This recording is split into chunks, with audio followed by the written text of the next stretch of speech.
एक इश्की। सितंबर के महीने में एक बरसात के दिन बूंदाबांदी ने एक पहाड़ी शहर को भीगा दिया। हवा में एक ताजगी और मिट्टी की गंध ने पत्थर की सड़कों को साफ कर दिया।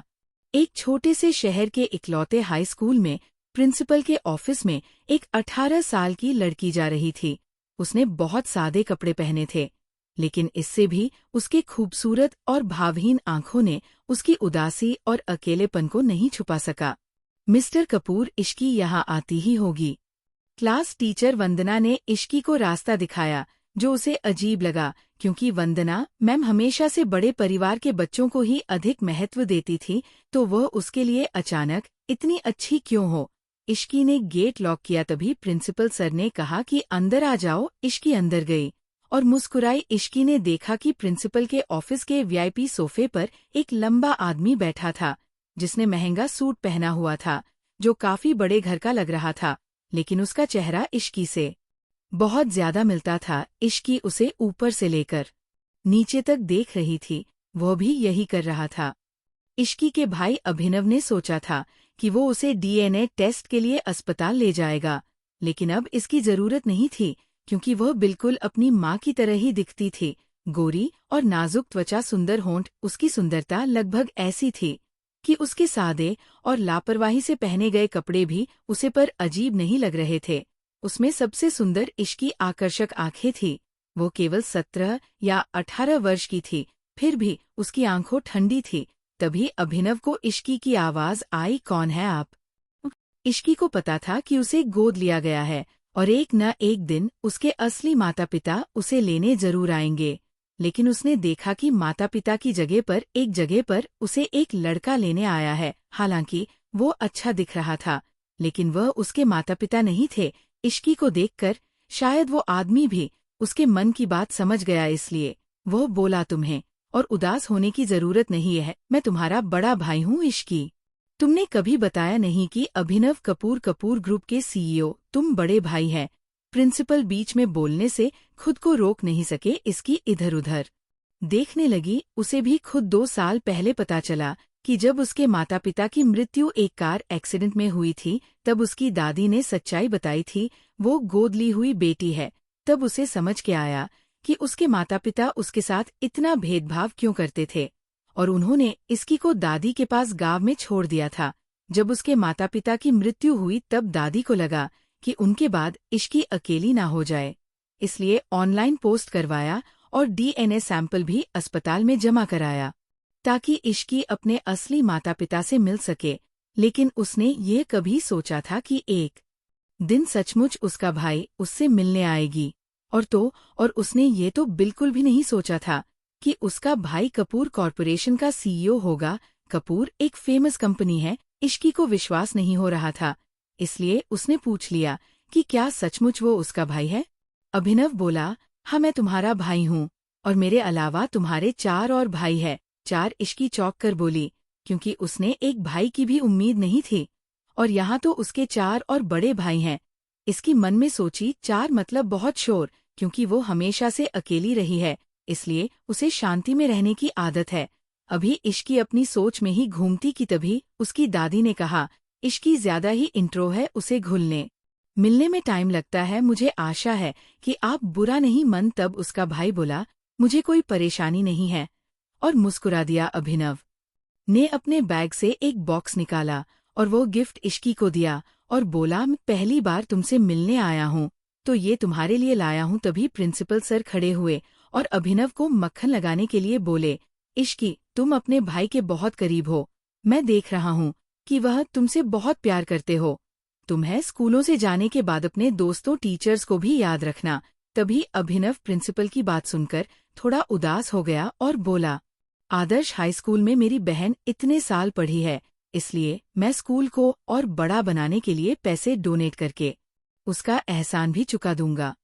कपूर परिवार किसी का एहसान नहीं रखती। प्रिंसिपल सर की आंखें खुशी से चमक उठी और वो बोले कि ये अच्छी बात है, थैंक यू मिस्टर कपूर।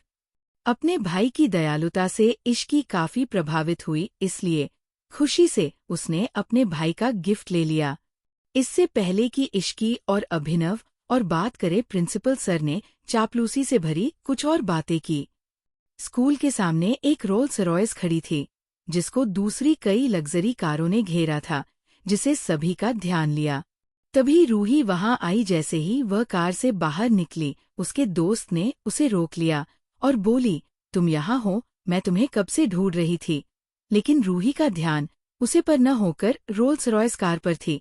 उसने पूछा कि वह कार किसकी है। तभी उसकी दोस्त रिया बोली, मैंने सुना है कि कपूर इंडस्ट्रीज के सीईओ हमारे स्कूल में आए हैं। कपूर ग्रुप। रूही चौंक गई, क्योंकि कपूर ग्रुप बहुत बड़ी कंपनी थी। उसके पापा ने भी कई बार उस कंपनी के साथ काम करने की कोशिश की, लेकिन कोई नहीं रास्ता मिला। तो क्या वो डोनेशन के लिए आए हैं? तब रिया ने कहा, नहीं, मैंने सुना है कि वो अपनी बहन को लेने आए हैं।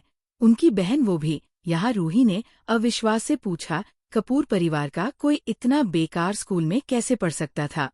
स्कूल के शेयरहोल्डर में से एक की बेटी होने की वजह से सब उस पर बहुत ध्यान देते थे, इसलिए वह यहाँ आई थी। जब वह दोनों आपस में बात कर ही रही थी, तभी उनके पीछे प्रिंसिपल सर और सभी टीचर एक लंबे आदमी और इश्की को घेरे हुए आ रहे थे। इश्की और कपूर कॉरपोरेशन के सीईओ। रिया ने जब उन्हें देखा तो तेज आवाज में बोली। उसकी आवाज रूही चौंक कर पीछे मुड़ी और कूपर कॉरपोरेशन के सीईओ को इश्की के साथ देखकर उसका अपनी आंखों पर विश्वास ही नहीं हुआ, क्योंकि इश्की उसकी बहन थी। रूही इश्की से बहुत नफरत करती थी। उसे लगता था कि इश्की बहुत बेवकूफ है। उसका चेहरा ही काला पड़ गया और उसे विश्वास नहीं हुआ कि इश्की कपूर परिवार से है। CH2 इश्की का कपूर मिशन आना। अब तक इश्की से मिलने उसका भाई आता है, तब उसे पता चलता है कि वह कपूर फैमिली से है और उसके 4 और भाई है। जब वो स्कूल से बाहर आती है तो रूही उसे देख लेती है और उसे भरोसा नहीं होता कि इश्की कपूर फैमिली की बेटी है। अब आगे रूही शक्ल और पढ़ाई दोनों में इश्की के बराबर नहीं थी। रूही को हमेशा से अपने परिवार के स्टेटस पर गर्व था, पर उसने कभी उम्मीद नहीं की थी कि इश्की का स्टेटस आगे जाकर उससे भी ऊपर हो जाएगा। इसलिए उसको इश्की से और भी ज्यादा जलन होने लगी। अभिनव ने सबके सामने एक जेंटल व्यक्ति की तरह कार का गेट खोला और इश्की को कार में बैठने में उसकी मदद की। अभिनव की आंखें इश्की को देखकर बहुत ही नरम थी। दूर खड़ी रूही ने जब ये सब देखा तो मन में बोली, वह बहुत हैंडसम है। तभी उसे लड़कियों की आवाज आई, काश मुझे भी ऐसा आकर्षक और आमिर भाई मिलता तो कितना अच्छा होता। मुझे इश्की से बहुत जलन हो रही है। जब रूही ने उन लोगों की बातें सुनी तो जलन और घृणा से भर गई, और जब उसे रहा नहीं गया तो वो तेज आवाज में चिल्लाई, इसमें गर्व करने वाली क्या बात है? वो सिर्फ एक बेवकूफ लड़की है। अगर वह सोच रही है कि रातों रात अच्छे घर की खानदानी लड़की बन सकती है, तो उससे बड़ा बेवकूफ कोई नहीं है। इश्की कार में बैठने ही वाली थी, जो ये बात सुनकर रुक गई। अभिनव की आंखों के सामने तो अंधेरा छा गया। तुम किस बारे में बात कर रही हो रूही? वंदना मैं नाखुश होकर बोली। प्रिंसिपल सर ने रूही को शेयर होल्डर की बेटी होने के रूप में पहचान लिया, लेकिन वो अभिनव को नाराज नहीं कर सकते थे। इसलिए उन्होंने वंदना मैं को फटकार लगाई और बोले, क्या ये वही विद्यार्थी है जो विद्यार्थी संघ की अध्यक्ष है, जिसे आपने चुना है? इश्की बहुत गुस्से में थी, इसलिए वो बोली, वंदना मैम, स्टूडेंट का नेचर स्कूल की इमेज को इफेक्ट करता है, तो अगली बार स्टूडेंट को चुनना हो तो दिमाग वाले को चुने, न कि ऐसे स्टूडेंट को जो आपको पैसे दे सके। वंदना मैम ने कभी उम्मीद नहीं की थी कि इश्की ये बात सामने ला देगी कि छात्र परिषद अध्यक्ष का चुनाव से उन्हें भी आर्थिक लाभ मिला है। उनका चेहरा शर्म से झुक गया और जलन महसूस हो रही थी। जब वंदना मैम ने इश्की को अध्यक्ष पद से हटकर रूही को अध्यक्ष बनाया तो प्रिंसिपल सर भी खुश थे। इश्की को उदास देकर अभिनव ने ठंडी आवाज में कहा, प्रिंसिपल सर से कहा, आप जानते हैं कि आपको क्या करना है मिस्टर विजय। ये सोचकर कि इतने दिनों तक उन्होंने रूही को इश्की को परेशान करने के लिए कितनी मदद की, उनका चेहरा तुरंत पीला पड़ गया। मिस्टर विजय ने तुरंत वंदना मैं को डांटा और बोले, आपको शर्म आनी चाहिए। फिर वो अभिनव की ओर मुड़े और बोले, मैं तुरंत उन्हें नौकरी से निकाल दूंगा मिस्टर कपूर। वंदना में आवक रह गई। रूही को भी एहसास हो गया कि जिस अध्यक्ष पद को उसने अपने पैसे से खरीदा था वो अब खत्म हो चुका है। चलो चले इश्की। अभिनव ने अपनी नज़र उनसे हटाकर इश्की की ओर देखा।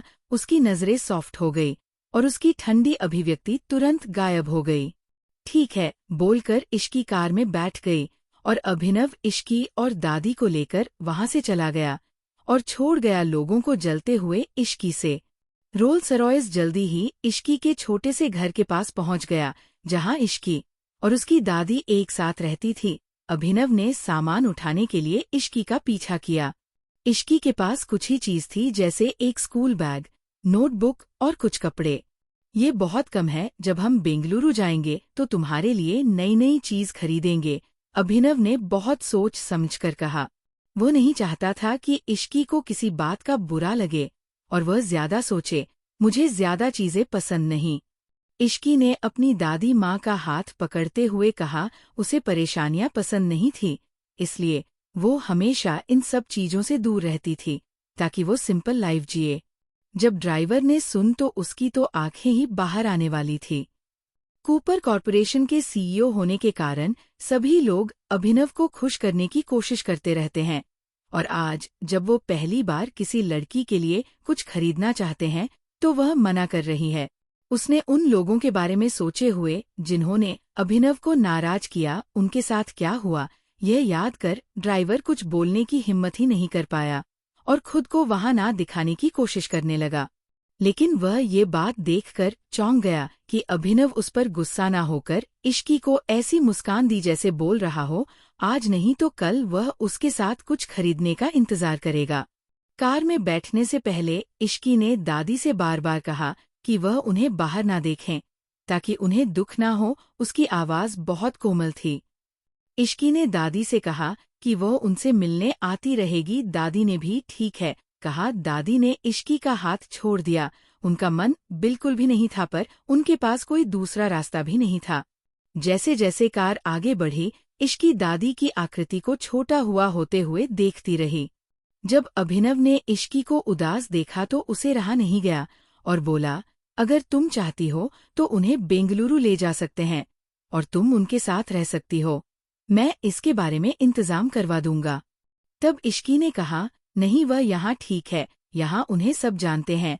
बेंगलुरु में उन्हें रहने की आदत नहीं हो पाएगी, नहीं तो वो बहुत पहले ही उन्हें अपने साथ ले जाने के लिए मना लेती। अभिनव ने कभी सोचा नहीं था कि उसकी बहन इतनी समझदार अभी से होगी, जिससे वह इश्की को और भी ज्यादा पसंद करने लगा।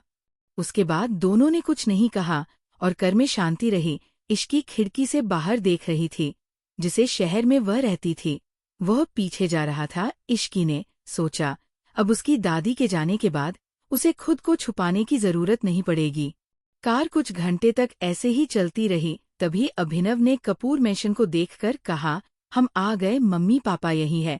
इश्की को नहीं पता था कि कपूर परिवार कौन है, लेकिन जब उसने इतने बड़े घर को देखा जिसे कोई आम लोग नहीं खरीद सकते थे, तब उसे अंदाजा हो गया कि वो लोग बहुत अमीर है। सभी लोग कार से बाहर निकाले। उसके बाद इश्की अभिनव के पीछे पीछे चली गई। जैसे ही वो खूबसूरत गैलरी के दरवाजे से गुजरी, परिवार के बटलर ने उसे बहुत ही फेमस पेंटिंग दिखाई जो बहुत ही महंगे थे। इश्की ने उन सभी को देखा, पर उसने चेहरे पर कोई भाव नहीं आने दिया और मन में सोची कि 2 फेमस पेंटिंग नकली है, उसके और दुनिया के 2 अन्य विशेषज्ञों के अलावा कोई भी यह नहीं बता सकता था कि वह दोनों पेंटिंग नकली है। थोड़ी देर बाद वो हॉल में पहुंची जहां इश्की को 3 लोग बैठे दिखे, अच्छे और सिंपल कपड़े पहने, एक कपल और एक जवान लड़की जो उसी की उम्र की होगी उनके बगल में बैठी थी। तभी अभिनव की आवाज आई, माँ, पिताजी, मैं हमारी बहन को वापस ले आया हूँ। जैसे ही अभिनव की आवाज ईशान कपूर और ईशानी कपूर के कानों में पड़ी, उन्होंने अभिनव के पीछे एक पतली लड़की को देखा जिसकी त्वचा नाजुक थी। हालांकि उसने सादे कपड़े पहने थे, लेकिन उसकी आंखें बहुत ही सुंदर थी। जब सबने उसे देखा तो उस पर से नजर ही नहीं हटा पा रहे थे। जैसे ही ईशानी ने इश्की को देखा, उनकी आंखें तुरंत भर आई और वह बोली, यह मेरी बेटी है। CH3 इश्की और उसका परिवार। अब तक इश्की को लेने उसका बड़ा भाई आता है। जहां इश्की को भला बुरा कहती है, तब अभिनव उसको सबके सामने सबक सिखाता है। इश्की अपने दादी से मिलते रहने का बोलकर कपूर मिशन के लिए निकल जाती है, जहां उसकी माँ उसे देखकर बोलती है कि वह मेरी बेटी है। अब आगे खून का रिश्ता ऐसा ही होता है कि हम किसी अपने को पहचान ही लेते हैं। ईशानी ने चाहे सालों पहले अपनी बेटी को देखा हो, लेकिन वह उसे पहली नजर में ही पहचान गई कि सामने वाली लड़की इश्की ही उनकी असली बेटी है। इश्की को भी अपनेपन का एहसास हुआ जब ईशानी ने दौड़कर उसे गले लगा लिया था, तो इश्की ने इसका कोई विरोध नहीं किया। ईशानी भावुक हो गई और बोली, इश्की आखिरकार हमने तुम्हें ढूंढ ही लिया। जब मैं इस बात को याद करती हूँ कि मैं तुम्हें उन किडनैपर से बचा नहीं पाई थी, तुम्हारा किडनैप मेरी वजह से हुआ था। तब इश्की ने सोच उसका किडनैप हुआ था, मतलब ये बात सच थी। इश्की को पहले तो आश्चर्य हुआ कि इतना बड़ा परिवार होने पर भी उसे अनाथ आश्रम में क्यों छोड़ दिया गया था, लेकिन अब उसे सच पता चला कि उसका किडनैप हुआ था। पहले उसने सोचा कि वह लड़की है, इसलिए उसके परिवार वालों ने उसे छोड़ दिया, लेकिन अब सच जानकर उसका दिल अपने परिवार के लिए थोड़ा नरम हो गया। अब उसकी आंखों में भी थोड़ी भावनाएं दिखाई देने लगी, जो पहली बार मिलने पर नहीं दी थी। माँ पहले इश्की को बैठने दो, अब तक बिना रुके आए थे और अब वह थक गई होगी। अभिनव ने अपनी माँ को सोच समझकर याद दिलाया। ईशानी बोली, हाँ तुम सही बोल रहे हो, मैं बहुत खुश हूँ। लेकिन उन्होंने अभी भी इश्की को जाने नहीं दिया और इश्की को अपने साथ पास में बैठा लिया। पूरे परिवार को इश्की की इतनी केयर करते देखकर उनके बगल में बैठी लड़की को बहुत जलन हुई, लेकिन फिर भी वो तुरंत मुस्कुरा दी। तभी एक आवाज ने सबका ध्यान खींचा जो बोल रही थी कि तुम्हें प्यास लगी होगी, मैं तुम्हारे लिए एक गिलास पानी लाती हूँ। तभी ईशानी को निया की याद आई। निया को इतनी समझदारी से व्यवहार करते देखकर ईशानी को थोड़ा गर्व महसूस हुआ। तुम बहुत समझदार हो निया। तब निया ने कहा कि अभी अभी मेरी बहन गांव से लौटी है, तो मुझे उसका और अधिक ख्याल रखना चाहिए। Thank you. जैसे ही निया ने गिलास दिया, इश्की का ध्यान निया पर गया। तभी अभिनव ने देखा कि इश्की निया को देख रही है, तो उसने बताया कि ये वही है जिसके बारे में मैंने तुम्हें रास्ते में बताया था। तो फिर इश्की को याद आया कि उसके भाई ने बताया था कि माता पिता उसे ने खोजना जारी रखा था तब तक जब तक उन्हें ये नहीं लगा कि निया उनकी बेटी है, क्योंकि इश्की का किडनैप जब वह 3 साल की थी तब हुआ था। तब वह लोग कान के पीछे एक निशान से उसे ढूंढ रहे थे, जो कि निया के कान के पीछे भी था, तो उनको यही लगा कि यही उनकी बेटी है, इसलिए उन्होंने उसे ढूंढना बंद कर दिया। हाल में ही पुलिस ने उन्हें बताया कि सालों पहले उनका जमा किया गया डीएनए सैंपल किसी से मैच कर रहा है। तब उन्हें पता चल गया कि किसी गलत लड़की को अपनी बेटी समझकर अपने परिवार में ले आए हैं। लेकिन निया इतने सालों से कपूर परिवार में थी और ईशान और ईशानी उसे खुद से दूर नहीं कर सकते थे, इसलिए उन्होंने निया को बाद में अपने परिवार को ढूंढने में मदद कर वादा करते हुए उसके साथ रहने दिया। दूसरे शब्दों में कहे कि वह कुछ समय के लिए एक ही छत के नीचे रहेंगे। आपसे मिलकर अच्छा लगा। इश्की निया ने बड़ी प्यारी मुस्कान के साथ अपना हाथ हिलाया। इसकी का स्वभाव ठंडा था और उसे लोगों के साथ शारीरिक संपर्क पसंद नहीं था। वह अपने माता पिता से भी मिलकर उतनी उत्साहित नहीं थी जितना होना चाहिए, तो अजनबियों का सामना तो दूर की बात है, इसलिए इश्की ने उससे हाथ नहीं मिलाया, बस दूर से बोली, आपसे मिलकर अच्छा लगा। निया का हाथ हवा में ही रह गया और उसने अपनी आंखों में दुखी होने का भाव लाकर ईशानी और ईशान की ओर देखा। ऐसा लग रहा था जैसे इश्की निया को पसंद नहीं करती थी। ये देखकर अभिनव की आंखें सिकुड़ गई और वह बोला, इश्की को लोगों से ज्यादा घुलना मिलना पसंद नहीं, तुम बुरा मत मानो। लेकिन निया ने शांत लेकिन समझदार दिखाते हुए अपने होंठ काटे और बोली, मैं समझती हूँ, इतने सालों तक मैं उसकी पहचान का उपयोग कर रही हूँ, तो उसे मुझसे नफरत हो रही होगी। मैं ठीक हूँ भाई। निया ने तुरंत सबका ध्यान अपनी ओर खींच लिया। नहीं निया, तुम यादा मत सोचो। ईशानी ने निया की ओर देखा और उन्हें थोड़ा बुरा लगा, क्योंकि निया भले ही उनकी असली बेटी नहीं थी, फिर भी उन्होंने उसे पाला था और अब भी वह उससे प्यार करती थी। इश्की को निया का इतना ड्रामा करना पसंद नहीं आया। जब उससे रहा नहीं गया तो बोली, अपने बस हाथ न मिलने से मान लिया कि मैं आपसे नफरत करती हूँ। अगर यहाँ पर माता पिता और भाई मौजूद नहीं होते तो उन्हें लगता कि मैंने आपको धमकाया है। इश्की की ये बात सुनकर सब चुप हो गए। निया ने जब यह कहा तो अभिनव की आंखें सिकुड़ गई थी, लेकिन अब उसकी झुंझलाहट कम हो गई और वह अपने सामने अपनी नई बहन को बड़े इंटरेस्ट से देख रहा था। ईशान को भी तभी कुछ एहसास हुआ और वो निया की ओर देखकर बोला, ठीक है, इश्की अभी वापस आई है, ज्यादा सोचने की जरूरत नहीं है। निया ने अपने होंठ काटे और इश्की की ओर देखा। उसने पहले सोचा था कि इश्की गांव में रहती थी तो वह एक देहाती लड़की की तरह होगी, लेकिन इश्की बहुत खूबसूरत और कड़ी अपोनेंट निकली। निया ने खुद को संभाला और बोली, मुझे पता है, ये मेरी गलती थी। मुझे बहुत दुख है, मैंने कुछ ज्यादा ही सोच रही थी। तुम सही बोल रही हो इश्की, मुझे ज्यादा नहीं सोचना चाहिए। निया की चालाकी देखकर इश्की ने अब आगे कुछ नहीं कहा और अपने बड़ों को देखकर पूछा, मेरा कमरा कहाँ है? मैं अपना सामान खोलना चाहती हूँ। ईशानी मुस्कुराते हुए उठी और बोली, सेकेंड फ्लोर पर है, तुम्हारा कमरा मैं तुम्हें दिखाती हूँ। थैंक यू, इश्की ने कहा और मुड़कर ईशानी के साथ ऊपर से चली गई।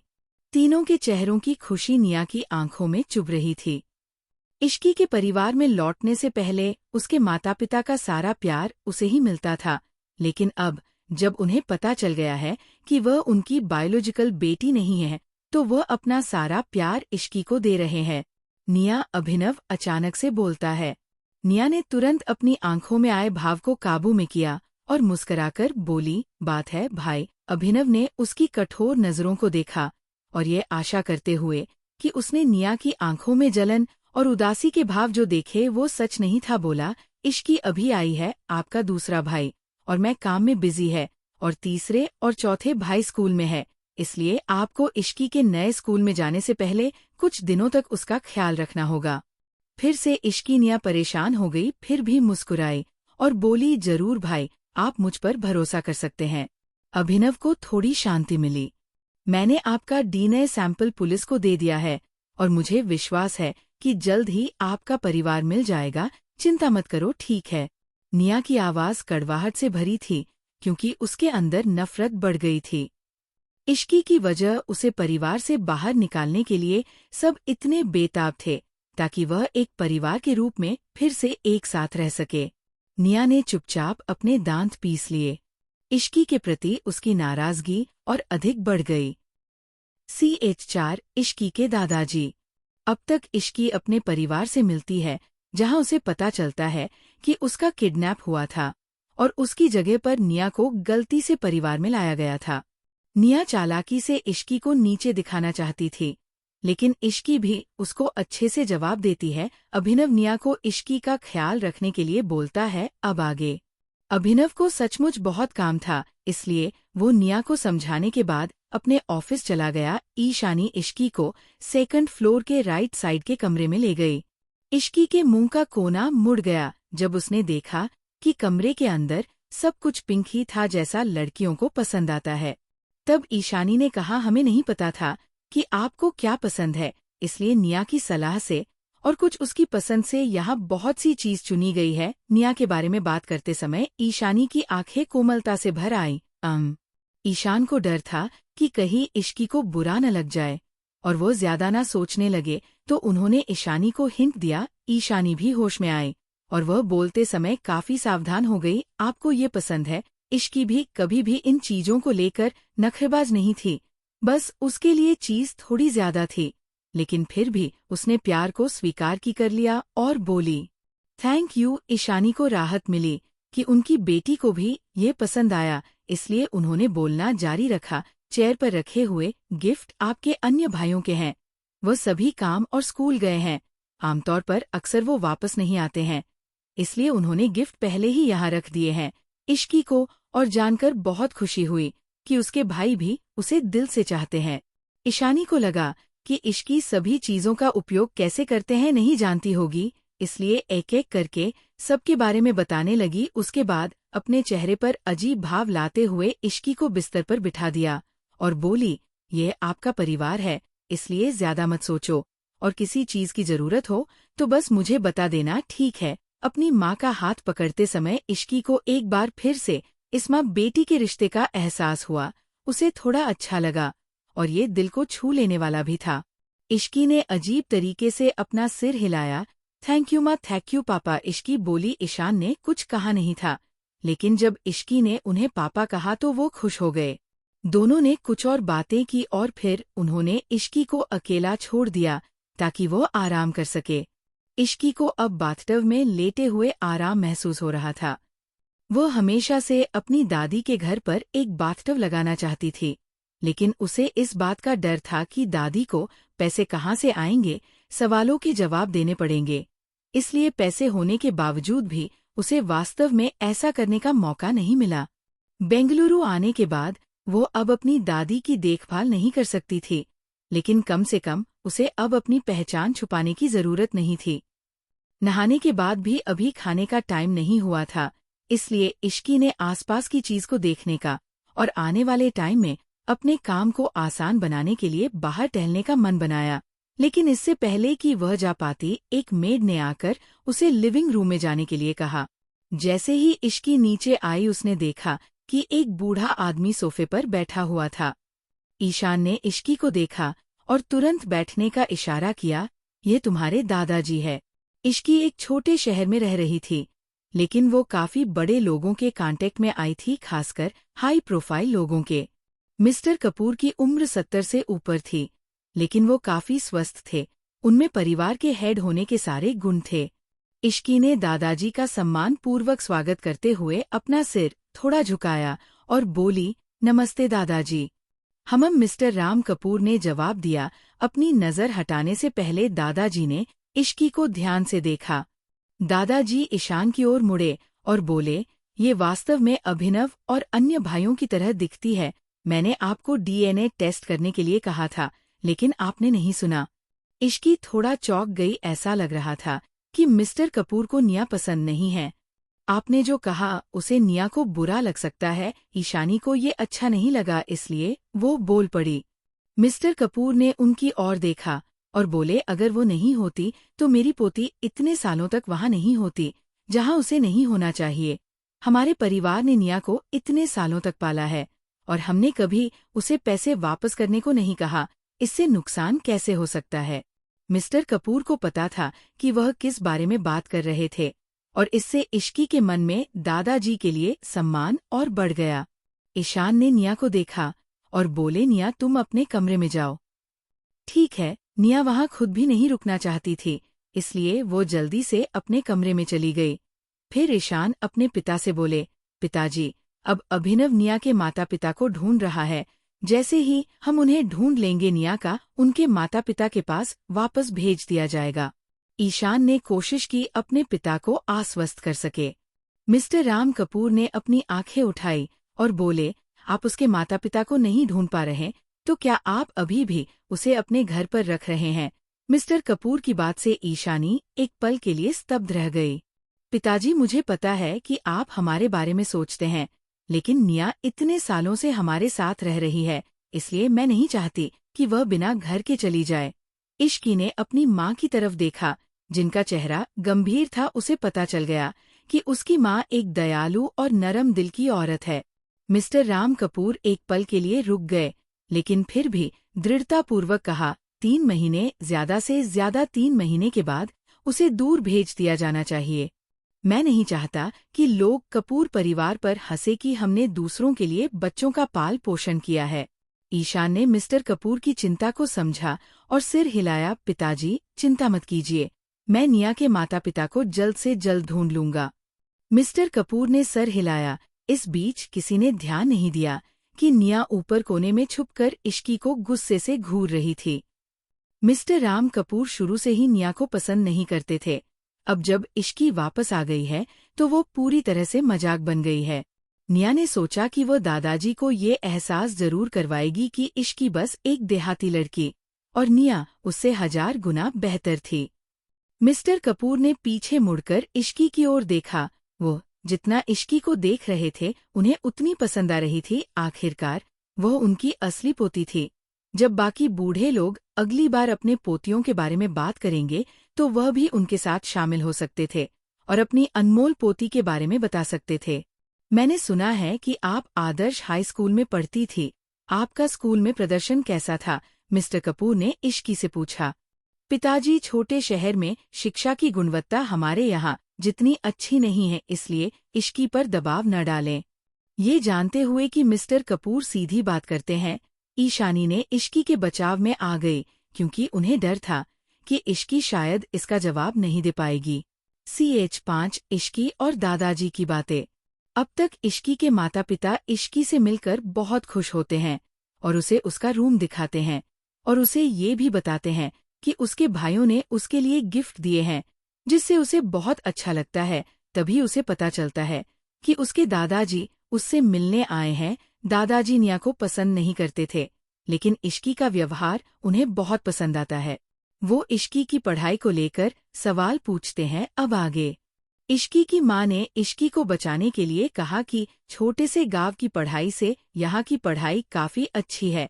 मिस्टर कपूर ने ये सुना तो उन्होंने भौहें चढ़ा ली। ईशानी के पास एक यही पॉइंट था कि गांव के टीचर कितने अच्छे हो सकते हैं, जिससे वो इश्की को दादाजी के सवालों से बचा सके। मिस्टर कपूर ने एक गहरी सांस ली और अपने चाय का कप नीचे रखा और गंभीर चेहरे से ईशान की ओर देखे और बोले, जितना जल्दी हो सके इश्की के लिए एक अच्छा स्कूल ढूंढो। कपूर परिवार के बच्चों को कभी पीछे नहीं छोड़ा जाना चाहिए। इश्की फिर से दादाजी के लिए सम्मान महसूस करने लगी, क्योंकि दादाजी अपने फैसले में साहसी और जल्दी कार्यवाही करने वाले थे, जो एक ऐसा गुण था जो उसे पसंद था। अब सिर्फ इतना था कि उसे अच्छे ग्रेड आए, इस बात का ध्यान रखना होगा।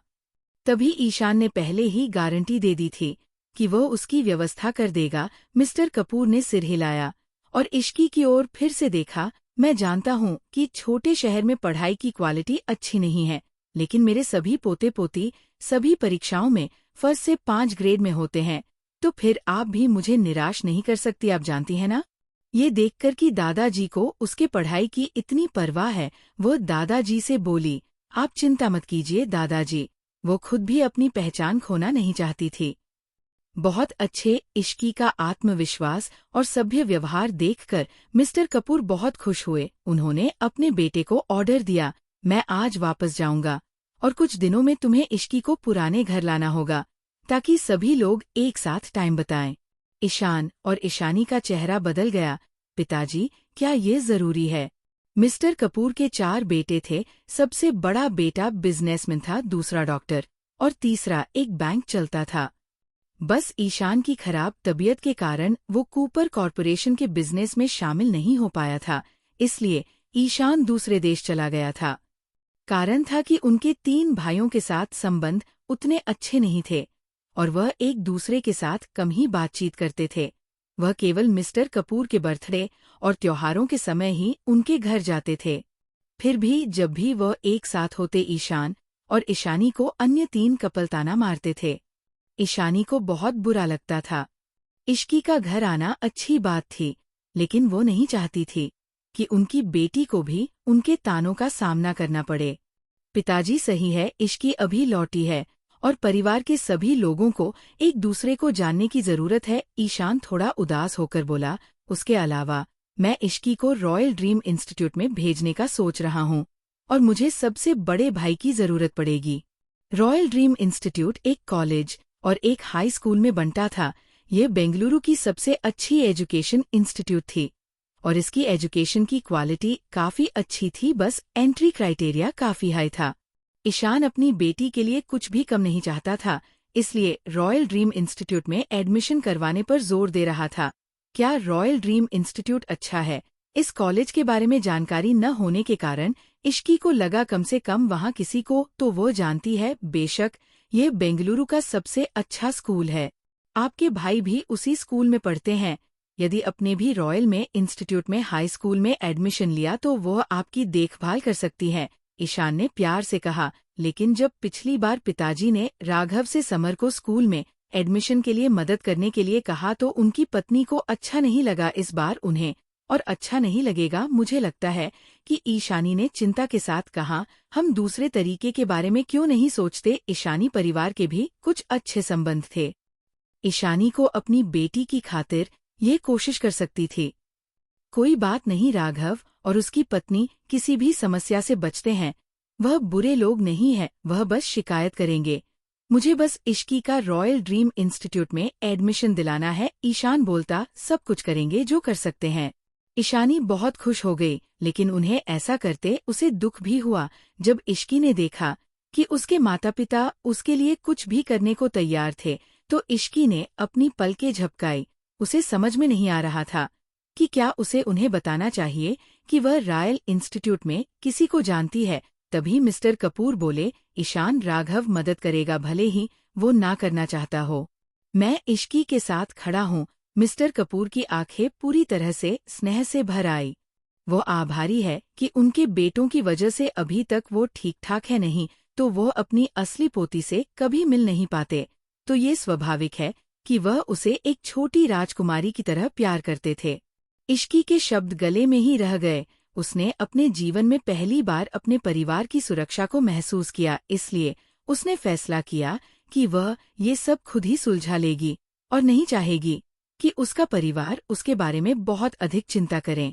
मिस्टर कपूर डिनर किए बिना मन के चले गए। फिर इश्की ने अपना फोन निकला, एक टेक्स्ट मैसेज लिखा और किसी को भेज दिया। जब वो ऊपर जाने वाली थी, तभी कोई उसके रास्ते में खड़ा हो गया। जब मैं नीचे आने वाली थी, तो क्या मैं सही सुना कि पापा और माँ तुम्हें रॉयल ड्रीम इंस्टीट्यूट के हाई स्कूल में भेजने वाले हैं? इश्की चुपचाप निया के साइड से ऊपर सीढ़ी पर चढ़ गई, लेकिन उससे कुछ दूरी पर रुककर बोली, क्या इसमें कोई समस्या है? कोई समस्या नहीं है, बस रॉयल ड्रीम इंस्टीट्यूट स्कूल ज्यादा अच्छे पढ़ने वाले लोगों के लिए ही ठीक है। ये अच्छा नहीं लगेगा अगर आप कुछ सीख नहीं सकती। निया को उसके बारे में चिंतित होने का नाटक करते हुए देखकर इश्की ने मुस्कुराते हुए निया को कहा, आपकी क्या राय है?